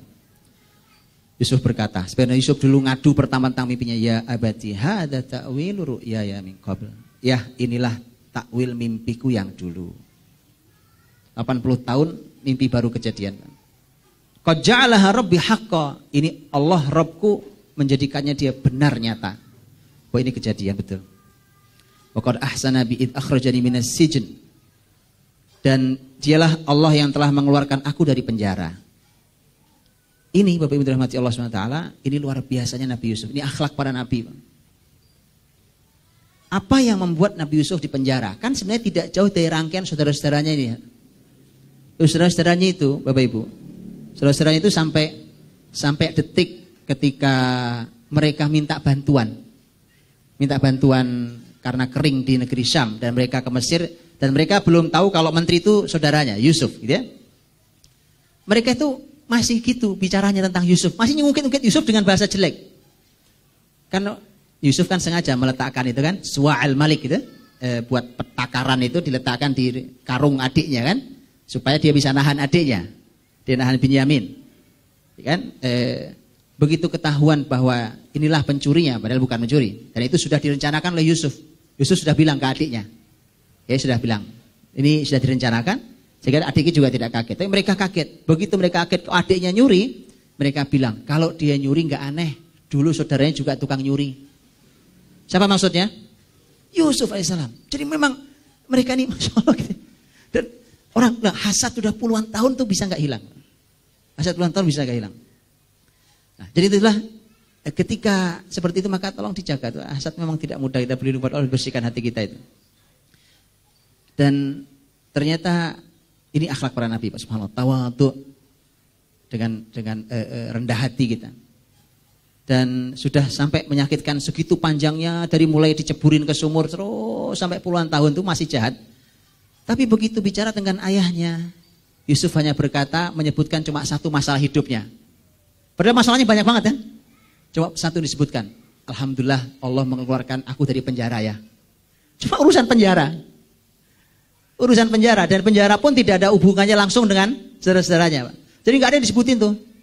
Ini akhlak subhanallah. Nggak usah diungkit lagi. Sudah lewat. Sudah lewat. Ya. Sudah lewat. Ini masih diungkit aja kan. Sudah lewat. Milikilah jiwa yang lapang. Seperti Nabi Yusuf AS. Bahkan Yusuf tuh waktu mengenalkan. Semua sudah kumpul saudara-saudaranya yang 11 orang itu. Bagaimana Yusuf mengenalkan? Ana Yusuf wahada akhi. Ini Yusuf dan ini Bunyamin saudaraku. Itu Yusuf sambil nangis dia buka tutup singgasana mahkota kepalanya itu. Kemudian dia nangis dan dia berkata bahwa aku Yusuf. Lihat, Yusuf tidak mengatakan aku nih menteri Mesir. Dia tidak mengatakan kalian semua tahu sekarang siapa yang berhasil? Gak ada kalimat itu, Pak. Gak ada itu kalimat, tolong dihindari ya. Ya sudah maafkan, sudah, gak apa-apa. Sudah. Dia hanya menyebut namanya, aku Yusuf. Padahal dia pembesar Mesir, Pak. Yang masuk ke istana Yusuf saja 8 pintu semua dijaga penjaganya. Gak semua orang bisa. Tapi Yusuf turunkan derajatnya karena posisinya adik. Dia bilang, aku Yusuf. Dan ini saudaraku. Akhlak para nabi, Pak. Makanya kemudian beliau mengatakan, wajah abikum minal badwi min ba'di an nazagha syaitan wa baina ikhwati inna rabbi latiful lima yasha. Setelah Allah Subhanahu wa taala mendatangkan kalian juga dari Badui ke sini, itu juga kenikmatan besar kebersamaan. Setelah dulu setan yang memisahkan antara aku dan saudaraku, Nabi Yusuf mendingan nyalain setan aja.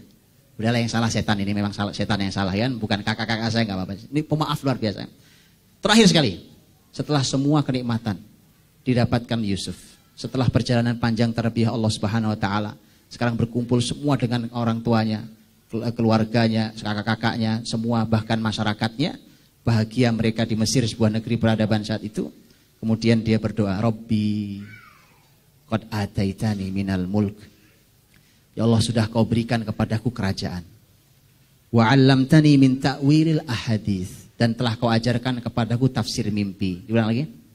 Karena ini yang luar biasa.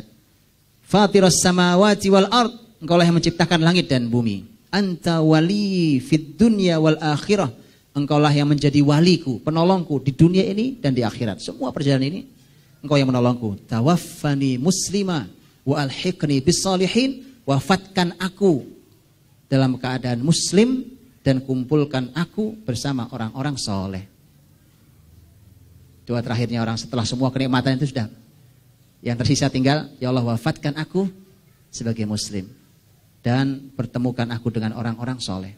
Mudah-mudahan kita diberikan Allah husnul khotimah. Dan perjalanan Yusuf sesungguhnya adalah perjalanan panjang dengan hikmahnya. Yang antum perlu ketahui bahwa semua kesulitan yang dialami Yusuf dari awal hidupnya sesungguhnya hanya untuk menyambut takdir utama, takdir baiknya ketika Yusuf menjadi penguasa Mesir, menjadi nabi di sana, dan bahkan mendatangkan semua kebahagiaan bagi masyarakatnya. Jadi ini adalah hanya sebuah kesabaran. Jadi semua hidup yang kita alami hari ini dengan semua permasalahannya, maka tolong disabari dan maknailah itu, berdoalah pada Allah dengan mudah-mudahan ini menjadi harga yang harus saya bayar untuk takdir yang lebih baik. Wallahu a'lam bishawab. Assalamualaikum warahmatullahi wabarakatuh.